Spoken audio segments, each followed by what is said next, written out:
साल था 2005। एक सर्दी की रात NH-24 हाईवे पर एक परिवार अपनी कार में सफर कर रहा था। अचानक एक तेज आवाज और फिर खामोशी।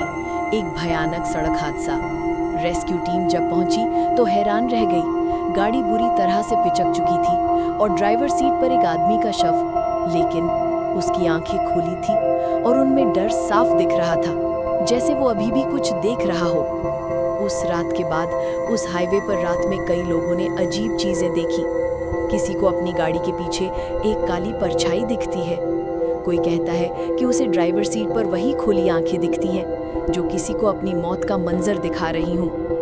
अब भी रात में उस रास्ते पर जाने वाले लोग कहते हैं वो डर, वो चीखें आज भी उस हाईवे पर सुनाई देती हैं। क्या आप उस हाईवे से रात में गुजरने की हिम्मत करेंगे? दोस्तों, ये कहानी ढूंढने और बनाने में बहुत मेहनत लगती है। आपका कुछ नहीं जाता, बस एक लाइक और सब्सक्राइब करने में। प्लीज़ इस चैनल को सपोर्ट करें और लाइक, शेयर, सब्सक्राइब करना ना भूलें।